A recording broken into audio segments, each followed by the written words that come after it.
ओम नमः शिवाय। दोस्तों नमस्कार, स्वागत है आप सभी का हमारे इस YouTube चैनल में। इस वीडियो में हम आपको बताने जा रहे हैं कुंभ राशि वाले जातकों चल रही है शनि देव की 7.5। जी हाँ दोस्तों, हो जाइए सावधान, नहीं तो हो जाएंगे कंगाल, हो जाएंगे बर्बाद। जी हाँ, यदि आप जानना चाहते हैं कि शनिदेव की 7.5 में आपको किस प्रकार के परिणाम प्राप्त होंगे, कैसी स्थितियां आपके जीवन में निर्मित होंगी, कौन से कार्य आपको करने चाहिए, कौन से कार्य आपको नहीं करने चाहिए, क्यों मिलता है जीवन में इतना दुख 7.5 की समयावधि में, यदि आप संपूर्ण जानकारी 7.5 के विषय में प्राप्त करना चाहते हैं, आप इस वीडियो को अंत तक जरूर देखिएगा। इसी के साथ कुंभ राशि वाले जातकों, यदि आपके जीवन में कठिनाइयां चल रही हैं, आपके जीवन में संघर्ष है, तकलीफें हैं, यदि आप परेशान हैं, उलझे हुए हैं, आपको मार्ग समझ नहीं आ रहा है, क्या करना चाहिए क्या नहीं करना चाहिए, ये आप समझ नहीं पा रहे हैं, तो आप इस वीडियो को ध्यान से अंत तक देखिएगा, क्योंकि इस वीडियो के माध्यम से आपको 7.5 के दुष्परिणामों से छुटकारा पाने का बहुत ही अच्छा उपाय प्राप्त होगा, बहुत ही अच्छा तरीका प्राप्त होगा और आप अपने जीवन में बड़े ही श्रेष्ठ और बेहतरीन परिणामों की प्राप्ति कर पाएंगे। तो ध्यान से अंत तक इसे जरूर देखिएगा। चलिए शुरू करते हैं। और सबसे पहले 7.5 की समयावधि यानी कब तक चलेगी 7.5 कुंभ राशि वाले जातकों के जीवन में, कब से शुरू हुई है, इसकी चर्चा कर लेते हैं। तो देखिए कुंभ राशि वाले जातकों, आपके लिए आपके जीवन में 7.5 की शुरुआत 25 जनवरी 2020 को हुई है, जब शनिदेव का गोचर कुंभ राशि में हुआ है।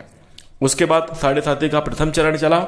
17 जनवरी 2023 से आपके जीवन में शनिदेव की 7.5 का दूसरा चरण प्रारंभ हो गया, जब शनिदेव अपनी स्वयं की राशि यानी आपके लग्न भाव में गोचर करने लगे। और दूसरा चरण जो है 29 मार्च 2025 तक रहेगा। इसके बाद 29 मार्च 2025 से 7.5 का तीसरा चरण प्रारंभ होगा और जून 2027 तक 7.5 का तीसरा चरण समाप्त होगा। तो यानी 7.5 का अंत जो है आपके जीवन में जून 2027 में होगा। 2027 तक 7.5 का प्रकोप आपके जीवन में देखने को मिलेगा। तो ये रही 7.5 की समयावधि। अब आइए जानते हैं कि आपके जीवन में किस प्रकार का प्रभाव देखने को मिला, प्रथम चरण में, दूसरे चरण में और तीसरे चरण में किस प्रकार का पड़ेगा। उसके बाद आपको क्या सावधान रखनी चाहिए, क्या उपाय करने चाहिए, इसकी चर्चा भी हम कर लेते हैं। तो देखिए, जब तक कुंभ राशि वाले जातकों के जीवन में 7.5 नहीं चल रही थी, यानी 25 जनवरी 2020 के पहले कुंभ राशि वाले जातक अपने जीवन में सामान्य जी रहे थे, जीवन में बेहतरीन परिणामों की प्राप्ति हो रही थी, लगातार उपलब्धि हासिल कर रहे थे, कई तरीके के शुभ और श्रेष्ठ स्थितियां बनी रही। लेकिन जैसे ही 7.5 का प्रथम चरण प्रारंभ हुआ, जैसे ही 7.5 कुंभ राशि वाले जातकों के जीवन में प्रारंभ हुई, कुंभ राशि वाले जातकों के जीवन में समस्याएं, कठिनाइयां, संघर्ष, चुनौतियां, तकलीफें, मुश्किलें, कर्ज, आर्थिक समस्या, पारिवारिक समस्या, कलह क्लेश की स्थिति, मानसिक रूप से समस्या, स्वास्थ्य में प्रॉब्लम, हर प्रकार की नकारात्मक स्थितियों का आपको सामना करना पड़ा। ऐसी स्थितियां 7.5 के प्रारंभ होते ही बन गई। इसी के साथ आपको बता दें कि जैसे ही 7.5 प्रारंभ हुई है, कुंभ राशि वाले बहुत सारे जातकों की नौकरी चली गई। कुंभ राशि वाले जातकों का धन कहीं ऐसी जगह पर निवेश हुआ जिसका आप खुद लाभ नहीं ले पाए। जैसे आपने कोई वाहन खरीद लिया या आपने कोई जमीन जायदाद खरीदा, उसमें उलझने पड़ गई, या आपसे किसी ने कर्ज लिया और आपको लौटाया नहीं। कुछ इस प्रकार से आपका धन धीरे धीरे करके खर्च होता गया। बाद में आपको आर्थिक समस्याओं का सामना करना पड़ा, कर्ज लेने की स्थिति भी आपके जीवन में निर्मित हुई। तो इस प्रकार से 7.5 के लगते ही आपको जीवन में परिणाम देखने को मिलने लगे, मुश्किलें देखने को मिलने लगी। अब आखिर क्यों मिलता है इतना दुख, क्यों 7.5 की समयावधि में तकलीफें आती हैं, क्यों कष्ट होता है, क्यों जीवन में समस्याएं आती हैं? तो इसकी बहुत सामान्य और अच्छा सा कारण है। बता दें कि शनिदेव की जो 7.5 है, शनिदेव के प्रकोप से होती है। शनिदेव को कर्मफल दाता और न्याय का देवता कहा जाता है। न्याय का देवता होने के कारण शनिदेव किसी के साथ अन्याय नहीं होने देंगे, पहली बात। चाहे इनके स्वयं की राशि हो या इस संसार का कोई भी जीव जगत का प्राणी हो, किसी के साथ शनिदेव अन्याय नहीं होने देते। यदि आप किसी के साथ गलत करेंगे तो आपके साथ भी होगा, और यदि आपके साथ कोई करेगा तो उसके साथ भी जरूर होगा, थोड़ा वक्त जरूर लगेगा। इसीलिए तो कहते हैं कि भगवान के आगे देर है अंधेर नहीं, आपने जरूर कहावत सुनी होगी। तो ठीक ऐसे ही आपके जीवन में भी स्थितियां निर्मित हो रही हैं। पूर्व समयावधि के कुछ कर्म, कुछ कार्य आपके अनुकूल नहीं थे। आप इसे गहराई से समझने की कोशिश कीजिएगा। यदि आप चाहते हैं कि आपको छुटकारा प्राप्त हो साढ़े साथी की समस्या से, तो यही बात आपको साढ़े साथी की समस्या से छुटकारा दिला सकती है। इसलिए ध्यान से समझिएगा। देखिए, यदि आपके द्वारा जाने अनजाने किसी भी रूप से यदि कोई गलती हुई है, किसी के द्वारा आपके द्वारा किसी को सताया गया है, किसी को नुकसान पहुंचाया गया है, या कोई भूल से ही क्षति हो गई है, तो उसके नकारात्मक परिणाम आपको जीवन में जरूर देखने को मिलेंगे। जब तक साढ़े साथी नहीं थे और आपके जीवन में अच्छा समय चल रहा था, तब तक आपका किस प्रकार से बर्ताव था, किस प्रकार से आपने गलतियां की हैं, एक बार उसका पूर्वानुमान जरूर कीजिएगा। बीते हुए वक्त की स्थितियों का आकलन आप अवश्य करें कि क्या क्या हमसे गलतियां हुई हैं। उसके बाद शनिदेव को समझें कि शनिदेव कर्मफल दाता है और न्याय के देवता हैं। तो आप न्यायपूर्वक जीवन जिए और सही कर्म, अच्छे कर्म करिए। आपके कर्मों के माध्यम से किसी को क्षति, किसी को नुकसान ना हो। कुछ इस प्रकार से अपना मनोभाव रखकर कार्य कीजिए, तो आप अपने जीवन में बेहतरीन परिणामों को प्राप्त कर पाएंगे, अच्छी स्थितियों का निर्माण जरूर कर पाएंगे। तो ये आपको समझना होगा कि शनिदेव के अनुसार ही आपको चलने की आवश्यकता होगी। शनिदेव चाहते हैं कि जैसे साढ़े साथी की समयावधि में इतना दुख क्यों होता है, ये मैं आपको बता दूं कि साढ़े साथी की समयावधि परीक्षा की घड़ी होती है। जैसे जो व्यक्ति, जब ऊपर वाला या भगवान आपको कुछ बड़ी चीज देना चाहता है, आपको जीवन में कुछ नई और अच्छी उपलब्धियों को प्रदान करना चाहता है, उससे पहले वो आपको परीक्षाओं में, कठिनाइयों में डालता है। क्या आप उस चीज को संभाल पाएंगे, क्या आप उस चीज के लायक हैं? साढ़े साथी की समय अवधि में जब समस्याएं आती हैं, संघर्ष आते हैं, तो बहुत सारे लोग घबरा जाते हैं, ज्यादातर लोग घबरा ही जाते हैं। लेकिन मैं आपको बता दूं, यदि आप घबराए नहीं, अच्छे तरीके से सही कर्म करना प्रारंभ कर दें, आप देखेंगे कि चमत्कार सा होने लगेगा।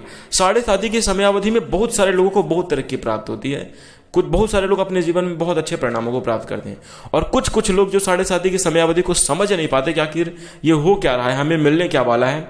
इस स्थिति को जो लोग नहीं जान पाते, वही जाकर अपने जीवन में दुखों का सामना करते हैं, वही जाकर अपने जीवन में समस्याओं का सामना करते हैं। तो आपको साढ़े साथी की समयावधि में समझना होगा। उसके लिए अगर आप चाहते हैं कि आपको सभी प्रकार के बेहतरीन और अच्छे परिणाम प्राप्त हों, आपके सभी प्रकार के दुख, सभी प्रकार के कष्ट, तकलीफें दूर हों, जीवन में आपकी सारी समस्याएं सुलझे, तो एक बार पूर्वानुमान करके अपनी गलतियों का पश्चाताप जरूर कीजिएगा। इसी के साथ कभी भी विधवा महिलाओं को, मजदूर वर्ग के लोगों को सताएं नहीं, कभी भी इन्हें परेशान ना करें, अन्यथा साढ़े साथी की समयावधि आपको ले डूबेगी, आपको बहुत तकलीफें देगी। तो विधवा महिलाओं के साथ किसी भी प्रकार का आपको उनके साथ व्यवहार अच्छे रखने हैं, संबंध अच्छे रखने हैं। आपको उनका सम्मान के साथ साथ सेवा भी करनी चाहिए। जहां तक आपका सामर्थ्य हो, उनकी जरूरत की वस्तु उपलब्ध कराएं। यदि कोई मजदूर वर्ग आपके यहाँ कार्य कर रहा है, उसके लिए आप उसका हक कभी भी ना मारें, कभी किसी के साथ अन्याय ना करें। चोरी, बेईमानी पूर्व समयावधि में आपसे हुई है, उसको आप भूल जाइए, वर्तमान में बिल्कुल भी नहीं कीजिए। अच्छे तरीके से आपको कार्य करने की जरूरत है। थोड़ा मिले लेकिन सच बोलकर मिले, सही कार्य करके मिले, इस प्रकार से आपको कमाने की जरूरत है। इस प्रकार से आपको अपने जीवन में इन बातों को ध्यान रखने की जरूरत है। इसी के साथ आपको बता दूं, कुंभ राशि वाले जातकों, एक बहुत महत्वपूर्ण चीज है कि अपने माता पिता का नित्य प्रतिदिन सम्मान करें। यह आपके लिए उपाय बता रहा हूं। साढ़े साथी की समस्या अपने आप धीरे धीरे करके दूर होने लगेगी। चाहे आपके माता पिता कैसे भी हों, उनका सम्मान आप विशेष रूप से करें, उनका मार्गदर्शन जरूर करें। इसी के साथ कुंभ राशि वाले जातकों, हमेशा अपना काम निकल जाने के बाद दूसरों को जलील शर्मिंदा बिल्कुल भी ना करें। आपका काम पूरा हो, आपके बुरे वक्त में यदि आपको किसी ने साथ दिया, हमेशा उसके आगे आप कृतज्ञ रहें। तो ये आपके लिए बहुत ही ज्यादा जरूरी होगा और बहुत ही ज्यादा लाभकारी होगा, क्योंकि बुरे वक्त में किसी ने आपकी सहायता की है। इसी के साथ साथ आपको स्वयं को अपने कार्य पर एक निष्ठ होकर लगातार फोकस करना चाहिए। आलस्य का त्याग जरूर कर देना चाहिए। नित्य प्रतिदिन सुबह की समयावधि में आपको उठकर पसीने अवश्य बहाना चाहिए। इससे शनि ग्रह मजबूत होते हैं और जीवन में बड़े ही सुख और आनंद की स्थितियां निर्मित होती हैं, श्रेष्ठ और अच्छे परिणामों की प्राप्ति होती है। तो इन उपायों को करके आप अपने जीवन में बेहतरीन परिणामों को प्राप्त कर सकते हैं, अच्छी स्थितियों का निर्माण कर सकते हैं। सभी बातों को आप ध्यान से समझें और महत्वपूर्ण चीजों को अपने जीवन में उतारने की कोशिश करें और अच्छे परिणामों को प्राप्त करें। सदाचार, सही आचरण को अपनाएं और अपने जीवन को गुजारने की कोशिश करें। इसी के साथ यदि ये सब करने के बावजूद भी आपके जीवन में समस्याएं नहीं दूर हो रही हैं, आपको छुटकारा नहीं मिल रहा है, शनिदेव का प्रकोप आपके ऊपर है ही, तो आप भगवान के नाम का स्मरण कीजिए। नाम जप करना प्रारंभ कर दीजिए।